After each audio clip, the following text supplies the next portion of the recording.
masalah tentang arwah gentayangan. Katanya di sekolah tersebut itu kalau malam itu biasanya ruang kelas si para korban itu lampunya nyala, dan itu kayak ada orang belajar gitu loh di dalamnya. Dan itu sempat ada yang ngelihat, entah itu aku lupa deh, entah itu penjaga sekolahnya atau siapa itu, ngelihat ada para siswanya dengan fisik yang terbakar kayak gitu. Kayak apa sih, dia pegangan gini loh, pegangan ada yang pegangan temennya, kayak di banget ya kita nunggu ini bisnya nggak jalan-jalan, terus satunya kayak megangin temennya, kayak ngerangkul, kayak rangkulan gitu. Aku nggak ngerti kenapa, kayak mungkin mereka kasihan banget ya nungguin bisnya mogok, nggak kelar-kelar kali ya sampai sebegitu suntuknya untuk nungguin. Aku mikir, pernah diceritakan ibu, dia dulu perawat di rumah sakit Situbondo yang bertugas bantu korban sampai seragam medisnya dibuang karena bau daging terbakar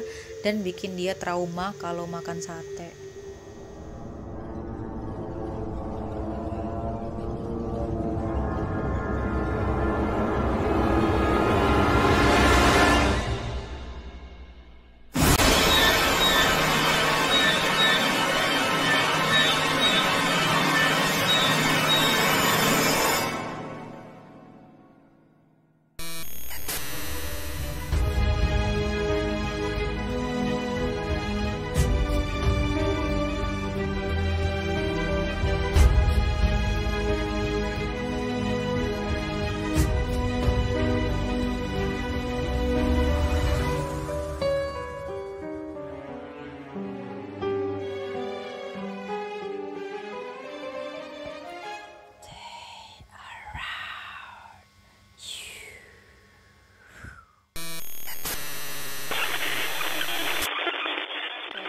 Cek. Hai semua teman, balik lagi di channel Ivon Camelia. Oke, kali ini kita akan membahas tentang sebuah tragedi di daerah Jawa Timur, tepatnya di ujung timur daerah Jawa Timur. Nah, kenapa aku lagi pengen banget nih ngebahas tentang sebuah tragedi? Karena kemarin aku sempat lihat berita dan itu sedang ngebahas tentang tragedi di sebuah tol yang lagi dibahas beberapa hari ini. Oke. Akhirnya aku penasaran tuh, tragedi apa aja sih selain tragedi itu gitu kan. Akhirnya aku browsing. Ternyata ini adalah sebuah tempat yang pernah aku lewatin. Jadi di channel aku ini aku akan membahas tentang semua cerita-cerita, entah itu berbau horor atau berbau mistis atau berbau apa yang sesuai dengan pengalaman aku. Entah itu tempat yang pernah aku lewatin atau kejadian-kejadian ini kayaknya related deh sama apa yang pernah aku alamin. Jadi ini kayak testimoni gitu loh, bukan testimoni juga sih, tapi kayak menghubungkan antara sebuah entah itu thread horor atau kisah-kisah yang sedang dibahas, kayak lagi rame-rame bahas di Twitter atau di media sosial lainnya. Terus akhirnya aku hubungkan dengan segala hal yang pernah aku alami, entah itu orang tuaku, aku sendiri, atau teman-teman di sekitar aku. Dan ini contohnya thread yang pernah dibahas oleh Simple Man tentang KKN di Desa Penari. Dan itu aku yakin itu ya nggak tahu ada bumbu-bumbu yang ditambahin atau apa, tapi yang aku tahu emang di tempat itu yang dia bahas itu juga di daerah ujung timur Jawa. Dan itu di daerah itu, kenapa jadi kita bahas KKN penari? Jadi intinya di daerah itu emang ada penari, emang ada sebuah tradisi dalam menari yang dikaitkan dengan hal-hal horor. Nah, mistik apa mistis? Aku lupa. Harusnya yang benar apa aku lupa. Lanjut aja, di sebuah tempat namanya Tragedi Python. Itu terjadi tahun 2003. Kita akan coba telusuri bareng-bareng ya. Jadi di segmen aku yang baru ini aku pengen ajakin kalian telusur bareng gitu di browser. Kita kupas tuntas bareng-bareng tentang tragedi tersebut, dan aku akan ngasih tahu apa yang pernah aku lihat di daerah situ. Yang aku kan juga pernah lewat situ tuh, jadi aku juga pengen ngasih tahu kalian gitu. Paham gak sih? Ya. Fokus. Jadi aku tuh pernah melewati tempat itu. Nah, terus aku cari tuh di browser kemarin di Google di tempat ini ada nggak sih tragedi di situ, karena aku penasaran. Karena menurut aku tempat itu pada saat itu yang aku lihat itu tahun kelas 2 SMP tuh, kita kelas berapa sih? Kelas 2 SMP tahun 2008. Tahun 2008 aku juga pernah rekreasi ke Bali sama teman-teman juga, sama temanya, bukan tema, acaranya itu juga sama tentang study tour ke Bali kayak gitu, dan itu melewati jalur tersebut sama-sama naik bis. Nah oke, mari kita bahas bareng-bareng ya. Kameranya ngeblur, gak bisa fokus tuh tahu nggak sih lah, kalau kita lagi bahas kayak gini mesti itu aja ya kan, nama juga kita manggil pasti. Ya itulah kenapa si Simple Man itu selalu ini harus di ini, harus di apa sih namanya, disamarkan lokasinya, terus si ininya, kejadiannya kapan. Ayolah, bismillahirrahmanirrahim, ya Allah, buat Dija. Ih bisa, masya Allah, langsung bisa loh buat Dija gitu. Fokus gak? Fokus kan? Oke, kita akan bahas langsung bareng-bareng tentang tragedi tersebut. Ini udah ramai banget ya di berita ini ternyata. Dan aku emang 2003, aku masih umur, aku pokoknya kelas 3 berarti kalau 2003. Jadi nggak terlalu ngeh sama berita-berita kayak gitu kan. Ini juga udah banyak banget yang bahas tragedi tanggal 8 Oktober 2003. 51 siswa SMK Sleman hangus. Sumpah, aku ngerasain mereka. Oke, sebelum kita membahas ini, ada baiknya kita berdoa dulu untuk para korban yang sudah meninggal di tempat tersebut. Oke, berdoa dimulai sesuai keyakinan masing-masing ya. Al-Fatihah. Bismillahirrahmanirrahim. Iyyaka na'budu wa iyyaka nasta'in ihdinas siratal mustaqim siratal ladzina an'amta 'alaihim ghairil maghdubi 'alaihim waladdallin. Amin. Jadi sebenarnya kalaupun ada yang meninggal di sebuah tempat, entah itu karena kecelakaan atau sebuah kematian yang tragis ataupun kayak gimana, itu yang meninggal juga sebenarnya udah meninggal dunia gitu. Nggak mungkin nggak akan apa namanya, jadi gentayangan atau apa. Nah itu yang biasanya kan kita kenalnya dengan arwah penasaran atau dengan hantu gentayangan atau apalagi ya yang mungkin kalian kenal. Jadi itu jelas korin dari arwah yang dari seseorang yang telah meninggal tersebut. Kan? Nggak ngebur kan? Oke, terima kasih. 3, 2, 1, mulai. Oke, di sini kalau di Google banyak beritanya ya. Aku pengen lihat koleksi foto-foto yang ada di Google.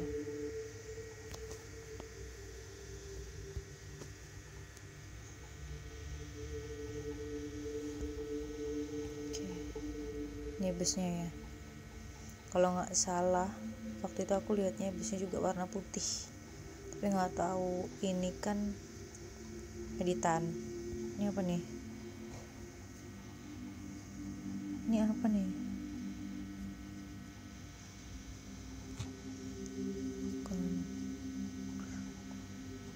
Aduh, nggak mau lihat.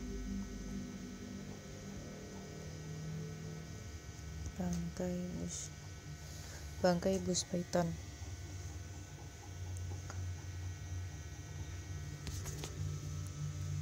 Oke.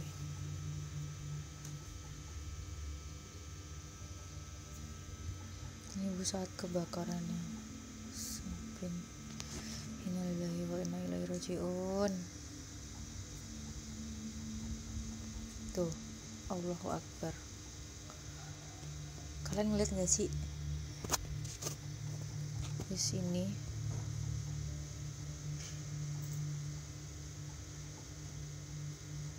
Sedih banget. Terus sekarang dioret-oret, coretin, ya Allah, sedih.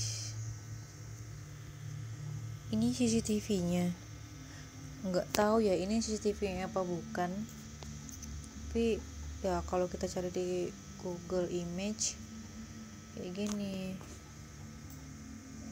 375 tuh apa sih?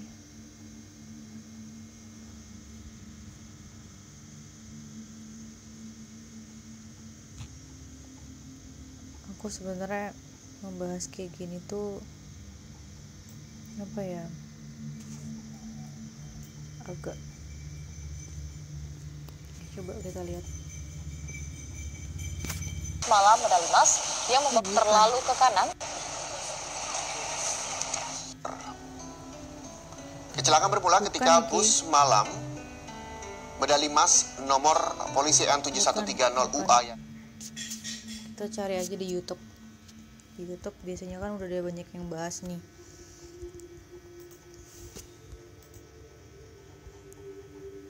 Oke. Kita coba lihat dari YouTube-nya Biko Story. Baru dari Korea, Ariel Smooth and Pure Cleansing Foam Jadi kalau dengan misalkan double ada bubble iklan yang technology skip ya. Bentuk apresiasi kalian kepada para konten kreator yang ada di YouTube. Kita cepetin. Bagi kalian yang baru saja berkunjung di channel ini, perlu kalian tahu bahwa channel ini adalah channel yang membahas berbagai hal, kisah. Oke. Jadi Juga ini sempat tuh disebut sebagai kecelakaan bus terparah kala itu. Peristiwa ini disebut dengan nama Tragedi Python. Di tanggal 10 Oktober. Oke, sebelumnya Python itu adalah sebuah PLTU, pembangkit listrik tenaga uap.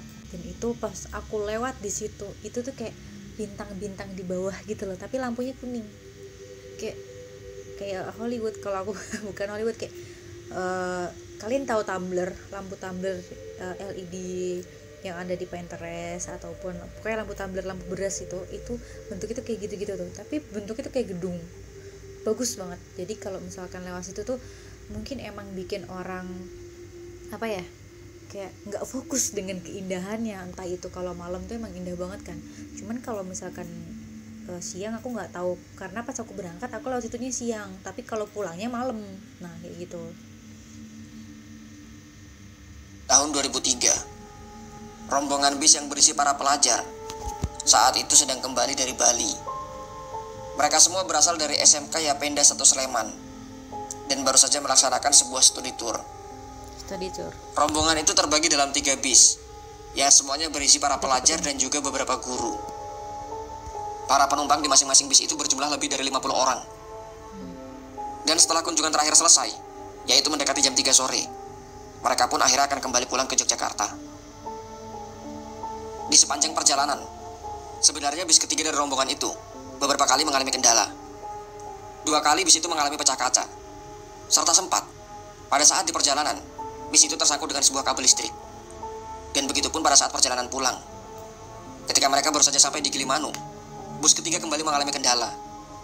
Yang akhirnya, bis pertama dan bis kedua yang menyeberang duluan. Bis itu menyeberang dengan menggunakan kapal feri, menyeberang dari Gilimanuk menuju ke Tapang. Setelah menyeberang, bis kedua terlebih dahulu jalan di depan. Namun kemudian akhirnya berhenti untuk menunggu bis pertama dan bis ketiga. Mereka pun akhirnya melanjutkan perjalanan. Dan kembali lagi, bis ketiga mengalami masalah. Yang kemudian diketahui, masalahnya adalah pada rem, yang beberapa kali gagal berfungsi. Namun kemudian dapat diatasi, dan mereka pun melanjutkan perjalanan itu. Dan sementara itu, dari arah berbeda, yaitu dari arah barat, sebuah truk kontainer sedang mengisi bahan bakar, yang kemudian diketahui, truk itu bertukar supir dengan supir cadangan. Rupanya sang supir utama ingin beristirahat, yang kemudian akhirnya ia tertidur di truk itu. Ketika memasuki tanjakan Python, truk kontainer tersebut menambah kecepatan, yang tujuannya untuk menambah tenaga menaiki tanjakan tersebut. Dan kemudian, akhirnya memasuki jalan menurun, dengan tikungan yang cukup tajam. Perlu kalian ketahui, bahwa lokasinya adalah di kawasan Banyu Blugur, di wilayah Situbondo, di mana di daerah tersebut terdapat sebuah PLTU, dengan nama PLTU Python. Inilah detik-detik di mana tragedi ini bermula. Dengan kecepatan yang tinggi, truk kontainer itu menyalip kendaraan di depannya. Namun sialnya, di saat truk itu harus kembali ke jalurnya, tepat di depannya ada sebuah gundukan pasir yang justru membuatnya banting setir dan malah kehilangan kendali. Sementara tepat dari arah berlawanan, 3 bus yang beriringan sedang melaju. Mereka pun juga menyalip sebuah truk dengan tipe cold diesel, dan sebenarnya mereka langsung kembali ke jalurnya. Namun tak lama setelahnya, truk kontainer yang kehilangan kendali itu mengarah tepat ke arah mereka. 2 bis pertama berhasil lewat, yang ternyata diketahui itu adalah bis nomor 1 dan nomor 3. Namun naas bagi bis nomor 2, yang kini justru ada di paling akhir. Truk kontainer itu langsung memotong jalurnya. Tabrakan itu tak bisa terhindarkan. Benturan itu begitu keras, yang membuat tangki bahan bakar kemudian terbakar karena gesekan antar besi. Api kemudian dengan cepat langsung menjalar ke bagian depan. Dan belum sampai di situ, truk cold diesel yang ada di belakang mereka langsung menghantam bagian belakang bis, sehingga posisi bis itu menjadi terjepit di tengah, dengan truk kontainer yang ada di depan dan truk cold diesel yang ada di bagian belakang. Ini bis. Wardah iExpert, ekspresikan dengan matamu. Pada saat itu, para pelajar ini sebenarnya masih selamat. Melihat api yang mulai menjalar masuk ke kabin bagian depan, mereka semua panik, benar-benar panik, dan kemudian berlarian, bertumpuk di bagian belakang. Sementara api di bagian kabin depan justru semakin membesar. Pada saat itu sang sopir langsung keluar melalui jendela bis, dan karena yang sebagian tubuhnya sudah terbakar pun masih berhasil keluar. Namun tidak dengan para pelajar dan juga seorang guru di dalam bis itu. Mereka semua berusaha membuka pintu bagian belakang bis, namun tak bisa terbuka karena dihantam oleh truk cold diesel dari arah belakang. Di tengah kepanikan itu, mereka kemudian berusaha memecahkan kaca bis itu. Namun usaha itu juga tidak berhasil, karena pada masa itu, alat yang disiapkan untuk memecahkan kaca masih belum tersedia di semua bis. Nah, ini tuh cikal bakal dari alat yang bentuknya kayak palu, kayak bentuk L tapi kebalik gitu loh, yang kayak gini. Nah, itu gara-gara peristiwa ini, gara-gara tragedi ini, dibuatlah pengamanan semua alat kendaraan harus ada itunya. Jadi itu alat pemecah kaca. Semua kejadian memang banyak hikmah ya. Yang terjadi kemudian, api dengan cepat merambat, membakar kursi, tas-tas mereka, serta bahan lain yang mudah terbakar. Dan pada akhirnya, mereka semua terbakar di dalam bis itu. Peristiwa itu terjadi begitu cepat, hingga tak ada satupun dari penumpang itu yang berhasil selamat. Sungguh peristiwa yang sangat memilukan. Total korban dari peristiwa ini mencapai 54 jiwa. Mereka yang dievakuasi rata-rata saling bertumpuk di bagian belakang. Kondisinya pun sangat mengenaskan. Jenazah-jenazah itu sudah tak dapat lagi dikenali. Beberapa di antaranya, bahkan ada yang sebagian anggota tubuhnya sudah hilang menjadi abu. Banyaknya jumlah korban, semuanya dilarikan ke rumah sakit umum daerah Situbondo. Tentu saja, para petugas medis itu kemudian kewalahan, tak bisa menangani langsung semua pasien itu. Karena khawatir dengan kondisi tubuh yang bisa semakin rusak, maka masing-masing jenazah itu kemudian disekat dengan balok-balok es, sehingga diharapkan tidak terjadi proses pembusukan. Mereka semua rencananya akan dimasukkan ke dalam peti, dan kemudian akan dibawa kembali ke Yogyakarta. Iring-iringan ambulan begitu panjang berbaris, dengan raungan sirine yang terus berbunyi. Untuk menghormati Siapapun yang melihat barisan ambulan itu di jalan, kebanyakan langsung tahu bahwa itu adalah korban dari tragedi Python. sendiri-sendiri. Hanya dengan melihatnya saja, rasanya hati sudah tersayat pilu. Dan terlebih lagi, ketika ambulan-ambulan itu sudah sampai di Yogyakarta, mereka langsung disambut dengan tangisan histeris. Bukan hanya keluarga korban, warga yang menonton pun ikut menangis. Mereka semua berdiri di pinggir jalan, mengiringi barisan mobil ambulan. Begitu hebatnya kebakaran yang terjadi. Bahkan disebutkan, keluarga korban sudah ikhlas jika seandainya ada jenazah yang tertukar.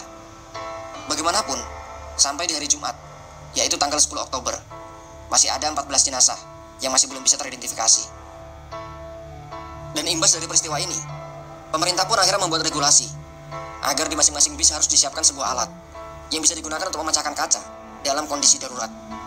Selain harus dilengkapi dengan alat pemecah kaca, pada bis dengan kriteria tertentu wajib memiliki pintu darurat. Dan itulah kisah mengenai tragedi Python. Oke, kita baca komen. Memang teman-teman Oke, jadi ada banyak versi yang cukup berbeda dari cerita yang diceritain dari Biko Story tadi. Sebenarnya banyak media yang bilang bahwa si kenek atau supirnya dari bus ini tuh meninggalkan para siswa itu, padahal sebenarnya mereka itu nolong. Tapi beberapa media itu memutar balik fakta gitu ya. Kita coba cari komen-komen yang mungkin bisa mengungkap hal-hal yang sebenarnya terjadi gitu kan. Saya selaku dari adik korban tersebut, saya minta doa semoga kakak saya amal ibadahnya diterima di sisi Allah Subhanahu wa taala. Amin ya rabbal alamin. Like bos. Ya.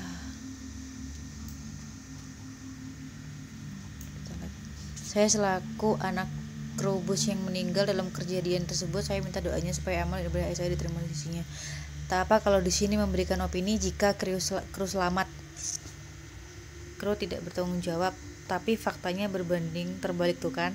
For the information, untuk yang selamat hanya sopir utama saja. Bahkan warga sekitar juga tahu jika kru saat itu tidak diam saja. Bahkan ketika bus terbakar, ayah saya masih sempat masuk kembali ke dalam truk untuk memecahkan dan mengajak lompat dari kaca yang sudah dipecah oleh bapaknya dia. Karena hal itulah ayah saya sampai meninggal dengan ya Allah dengan luka bakar saat itu lebih dari 80%, meninggal di rumah sakit ketika saya masih kelas 2 SD, bahkan waktu masih tahun ajaran baru. Ketika sopir truk dan kenek bebas dari penjara, bisa kumpul sama keluarga dan terlihat bahagia, saya hanya bisa menengok kuburan ayah saya seminggu sekali. Terima kasih, cerita ini sudah diangkat.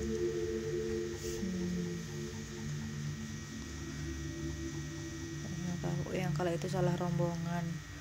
Ya Allah, betapa Allah sayang sama kakakku yang kala itu hingga masih hidup sampai saat ini. Oh, namun pernah kakakku bilang dia didatangi teman akrabnya dia setiap malam. Ya Allah, aku juga pernah nih ngalamin didatangi sama teman akrabku yang waktu di Pramuka. Dia meninggal saat SMP kelas 2 juga. Malamnya sih pamit.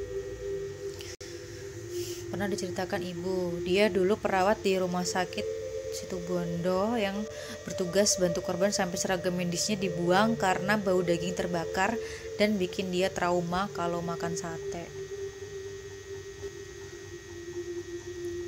Gue nangis nonton ini pas kejadian ini. Gue kelas 2 SMK dan akan study tour ke Bali. Jalur kecelakaannya pun gue lewatin. Gue banyak berdoa untuk para korban, semoga syahid. Saat pemulangan jenazah, hampir seluruh kabupaten di Jatim dan Jogja mengirimkan bantuan ambulans untuk pemulangan jenazah, dan di sepanjang jalan warga menaburkan bunga di arak-arakan mobil ambulansnya menuju Sleman. Wah, Masya Allah.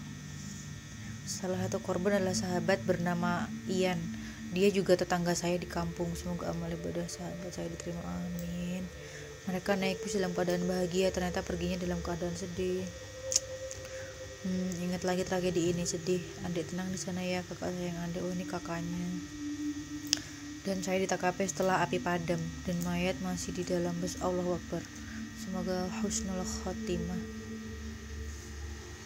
Husnul khotimah.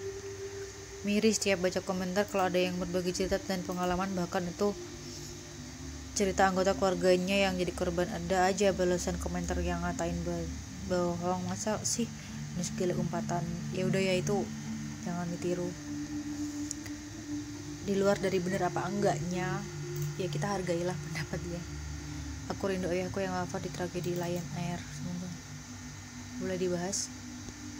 Tragedi Lion Air, tragedi Adam Air, banyak banget sih. 6 hari pasca tragedi ini saya waktu itu masih kelas 2 SMP, kebetulan juga study tour ke Bali. Rombongan kami dari SMP 6 Solo melintasi TKP ini saat malam hari, dan saya ingat betul di dalam gelap masih terlihat sisa-sisa puing bis yang hangut di pinggir jalan dengan beberapa karangan bunga. Oh, pas sebelum berangkat, kapsa kami sempat berpesan agar kami mengirim Al-Fatihah ketika melintasi TKP. Dan pas kami melintas, rombongan bis kami berjalan cukup pelan. Lampu dalam bis dinyalakan. Semua dari kami yang tertidur dibangunkan semua. Guru kami minta kami berdiri sambil mengangkat kedua tangan dan berdoa. Di usia itu kami sudah cukup bisa membayangkan betapa ngerinya tragedi ini. Dan setelah menonton video ini saya baru tahu kronologi detailnya, dan memori itu langsung teringat. Untuk keluarga korban, tragedi ini pasti menyedihkan sekali. Amin. Amin. Pokoknya intinya semua korban yang ada di situ kita doakan ya. semoga dalam keadaan yang husnul khotimah, amin.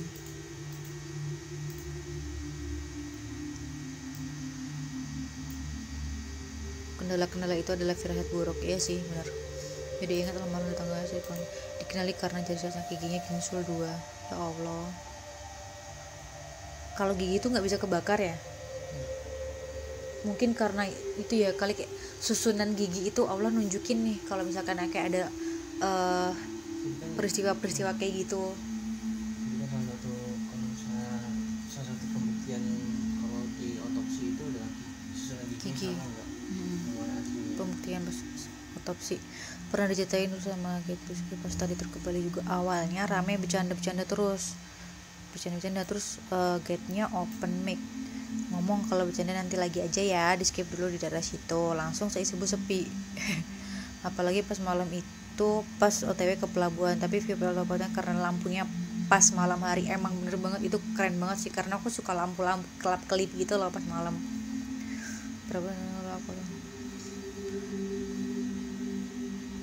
Diikuti oleh sekolah-sekolah lain yang pulang terus.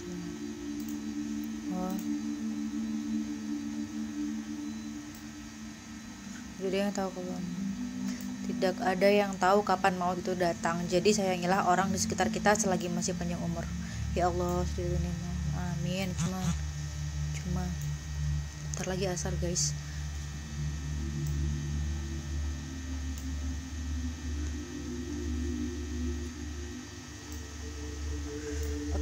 Dari inti belajar dari kisah tadi banyak hikmah yang pasti bisa kita ambil kan teman-teman. Di antaranya selalu berdoa sebelum berangkat, di perjalanan, dan sampai pulang. Kalau misalkan kita sampai di rumah dengan selamat, jangan lupa bersyukur, ucapkan alhamdulillah. Terus untuk tragedi yang waktu itu aku alamin, dan ini bener-bener waktu itu kan pulangnya malam ya, jadi aku study tour tuh pulang jadi waktu itu aku bis, kalau misalkan mitosnya itu kalau bis yang terakhir itu kan bis yang pasti ada sebuah keganjilan gitu kan. Nah terbukti di sini kayak Allah membuktikan bahwa ternyata ini bis yang nomor 2 gitu loh, nggak mesti kan.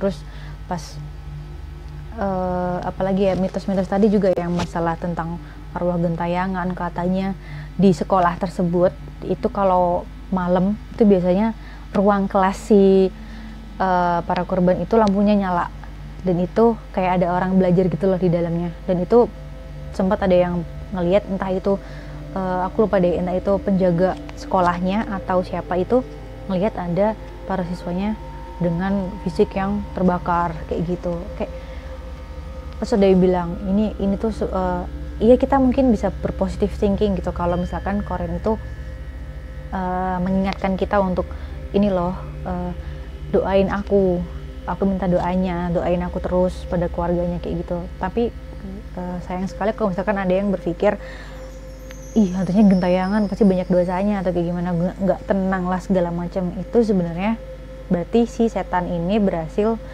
jin yang jahat ini berhasil memfitnah antara kita sesama manusia kayak gitu. Nah kalau untuk pengalaman aku pribadi itu, ada waktu itu kan aku duduknya emang bener-bener pas lagi di pinggir jendela sebelah kiri. Jadi kalau pulang dari arah Bali itu otomatis kan aku paling kiri sebelah kiri.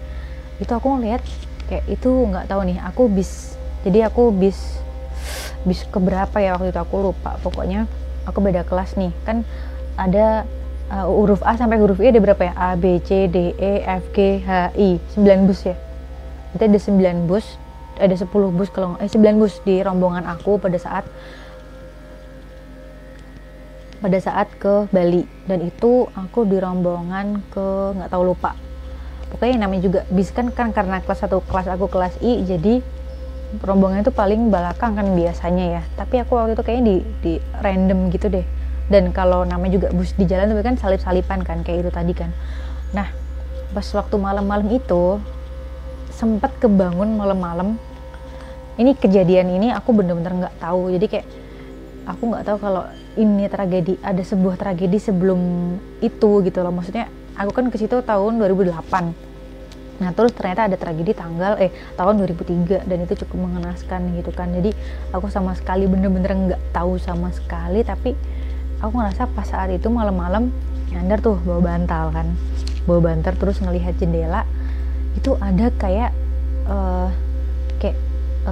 apa ya istilahnya, kayak kakak kelas, kayak nggak seusia aku, kayak agak lebih tinggi gitu lah, ABG, seusia ABG itu berdiri gitu di pinggir jalan. Aku mikirnya kayak ya kasihan amat tuh bisnya mogok, aku mikirnya kan gitu kan. Dan itu kebanyakan emang yang aku lihat itu bentuknya emang cewek semua, dan itu emang kayak ya emang namanya juga kaca jendela bis kan warnanya kan hitam, jadi kalau misalkan lihat keluar warnanya kayak ya nggak sih, kayak nggak jelas gitu nggak sih kalau lihat, kalau dalam bis nggak tahu warnanya apa gitu loh di luar. Tapi aku ngelihatnya di situ ya emang ada yang pakai rok, ada yang nggak pakai kerudung, ada yang pakai kerudung, tuh berdiri terus kayak apa sih, dia pegangan gini loh, pegangan ada yang pegangan temennya, kayak di banget ya kita nunggu ini bisnya nggak jalan-jalan, terus satunya kayak megangin temennya, kayak ngerangkul, kayak rangkulan gitu. Aku nggak ngerti kenapa, kayak mungkin mereka kasihan banget ya nungguin bisnya mogok, nggak kelar kali ya sampai sebegitu suntuknya untuk nungguin. Aku mikirnya segitu kan. Terus kenapa aku bilang bis, karena ya di depan itu kayak aku ngelihat ada bis warna putih bener-bener bersih. Aku nggak ngelihat wujudnya itu dalam kondisi mengenaskan atau bisnya itu dalam kondisi kebakar, enggak, tapi kayak bis biasa gitu loh.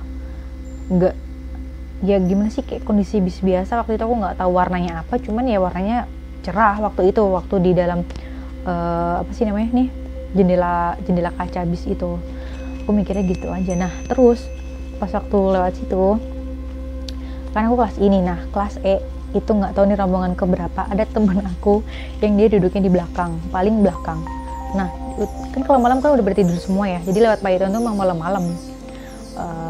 Nggak tahu kenapa aku emang suka banget kalau misalkan pas lewat lampu-lampu itu aku pasti kebangun.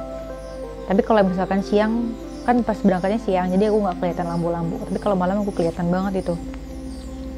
Akhirnya ada cerita, baru tahu banget pas lagi di rest area, nggak tahu di daerah mana, kita lagi istirahat, terus udah nyeritain, tahu nggak sih di bis kelas itu ada yang kesurupan gitu. Nah katanya dia itu kayak nyeloteh apa sih bilangnya, kayak balik lagi, ajakin aku balik dong, ini dong, kayak ngomongnya tuh cepet gitu loh, kayak penyiar radio gitu katanya. Tapi aku nggak tahu jelasnya ngomongnya kalimatnya apa, aku nggak ngerti. Cuman itu celotehnya kayak gitu, dia kayak sedih, kayak ngeringik antara bahagia sedih, tapi kayak ya gimana ya, nggak tahu. Akhirnya aku nggak berani ceritain secara detail, karena emang aku sendiri pun nggak menerima cerita itu secara detail. Aku cuman menerima ceritanya secara kasaran. Jadi temen aku cewek kerasukan di trek itu. Kerasukannya ya itu kayak orang itu penyiar radio tadi ngomongnya tuh kayak gitu-gitu. Apalagi ya, itu aja sih, itu pengalaman pribadi aku banget gitu pas lewat itu. Dan setelah mengetahui ternyata di daerah itu ada sebuah tragedi yang cukup mengenaskan, kaget. Ternyata pada waktu itu pas aku masih SMP dilihatinnya itu mungkin gerombolan korban dari bis itu gitu kan. Aku mikirnya ya kayak orang pernah tahu nggak sih, orang mobilnya mogok terus nunggu di pinggir-pinggir di sekitarannya, tapi itu di belakangnya gitu, sambil ada yang duduk gini, ada yang kayak apa sih, duduk kayak nggak tahu dia bentuknya, duduk kayak gini loh. Itu yang cowok sih, tapi yang kalau yang cewek ini itu sambil banyak yang pelukan sih yang aku lihatnya, nggak tahu kenapa. Ya Allah, udah kirim akad ya, semoga amal ibadahnya diterima dan meninggal dalam keadaan yang husnul khatimah. Itu kelas 2 SMK ya, nggak tahu itu umur berapa sih kalau 2 SMK. Udah balik ya, semoga banyak pelajaran di sini. Dan itu kalau misalkan kayak gitu jangan panik, karena ya kita tahu kalau si supir busnya itu tuh berhasil selamat karena lewat pintu depan. Nah karena saking paniknya kali ya, mereka nggak tahu kalau ternyata pintu depan tuh udah bisa dibuka gitu loh, entah itu pintu apa jendela tadi lewatnya gitu. Terima kasih semuanya, semoga cerita ini bermanfaat, ada hikmahnya, dan sekali lagi kita jangan berpikiran kalau orang yang udah meninggal terus kadang pernah kita lihat arwahnya masih belum balik lah atau apa kayak gimana, arwahnya masih gentayangan dan arwahnya belum balik ke alamnya, maksudnya itu cuman korin gitu loh, bener-bener cuman korin, itu jin fasik istilahnya kayak gitu. Itu yang aku pelajarin, yang selama ini aku taunya nggak bisa membedakan antara jin, setan dan iblis kayak gitu. Nanti di ceramahnya Ustadz Adi Hidayat mungkin yang bisa lebih lebih lengkapnya, karena aku bukan ahlinya ya. Jadi kalau iblis itu sebenarnya jin tapi jahat. Nah kalau setan itu sifatnya, jadi kalau misalkan jin itu baik tapi tiba-tiba dia jahat, nah itu jadilah dia disebutnya setan. Sama kayak manusia, kalau manusianya baik tiba-tiba dia jadi jahat, nah disebutlah dia manusia berwujud setan. Setan berwujud manusia maksudnya kayak gitu. Apalagi ya, udah. Oke, di sini aku minta tolong komennya supaya membangun channel ini supaya lebih baik lagi, lebih bermanfaat lagi. Dan kalau kalian suka dan channel ini menurut kalian bermanfaat, boleh banget di like, terus di subscribe juga, jangan lupa di ting ting ting ting, jangan lupa dimainin loncengnya yang bisa. Oke, terima kasih. Oke, sekian. Oke, terima kasih. Oke, sekian. Oke, terima kasih dan sekian. Assalamualaikum warahmatullahi wabarakatuh.